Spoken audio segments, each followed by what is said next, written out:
So I just finished getting ready my car insurance, energy bills, council tax, TV license.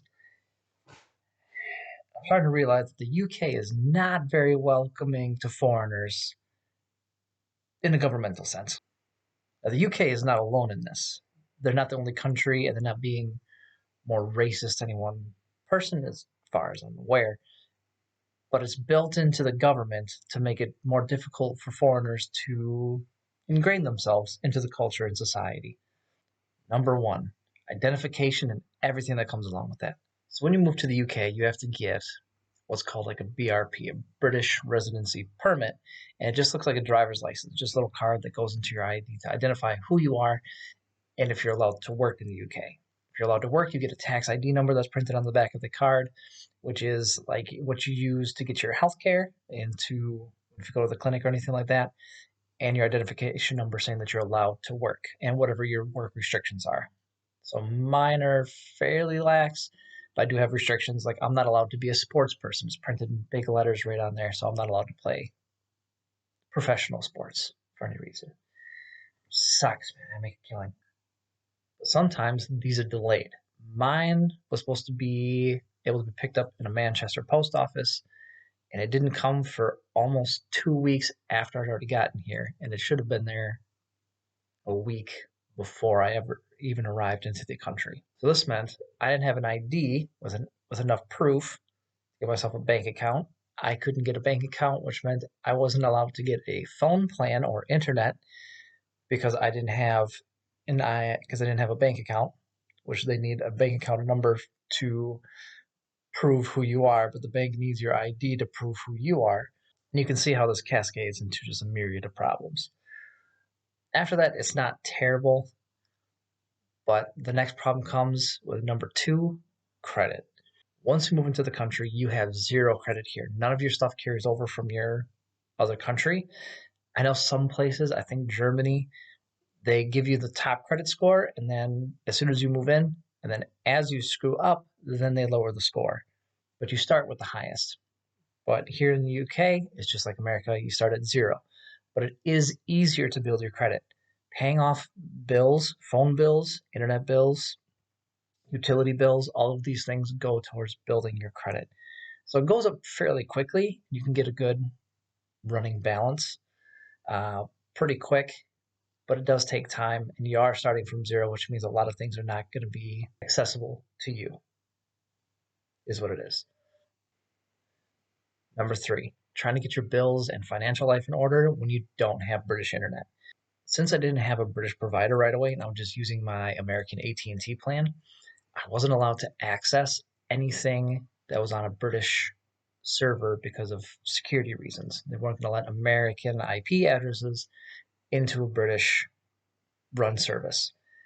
So that made trying to get all my bills and things set up, try to get into payments, or even trying to set up stuff for work extremely difficult. I had to find ways to get into the library, which was also difficult because I didn't have proof of address for a little while, or going to banks and things and letting people let me borrow their free Wi-Fi if they had any. Which that leads into number four, trying to get the rest of your financial stuff ready when one, the jobs don't take you on for quite a while, and two, they only pay once a month. The Brits are notoriously slow all across Europe. There's a running joke that they don't just drive slow, they have to take everything slow, including relationships with boyfriends, girlfriends, and that kind of stuff. Europeans love how slow the Brits are, which I understand it with the roads. They're weird, curvy. Some of them are even single lane. So yeah, the Brits are pretty slow. I think this article from a couple of days ago perfectly encapsulates the British speed. When you get hired onto a job, it's very common to take 6 or 7 months before you actually start working. I've been in the country a couple of months and I still have another month to go before my actual start date. But my wife has been working for a while, and again, we just got our first paycheck because she took a couple of weeks for her to still start. She was hired back in May, and it's now February. So getting started at a job takes a long time, and that's very, very common. It's just that the vetting process takes place after you've been hired, and they don't do it while they're interviewing you. So you're trying to get a 2-week start week, that's never going to happen. Plus, getting paid once a month means all of your stuff takes a long time to start coming into your account after you've started working. And that just messes up the flow for the beginning when you first move here. It's really stressful. So make sure you saved up enough well in advance to make sure that you can live a couple of months, at least 2 or 3, without getting an incoming paycheck, which is pretty common. And the last one I've got is everything to do with driving. Your American insurance doesn't come over here, and starting an insurance plan in Britain is expensive. If you don't have an insurance that's willing to write a letter to say that you haven't had any accidents for several years, your insurance is more than likely going to be about $2,400 a year, and that's for a cheap car. That's what they ran for my 2008 Audi, which is a very base level car, and it's super expensive.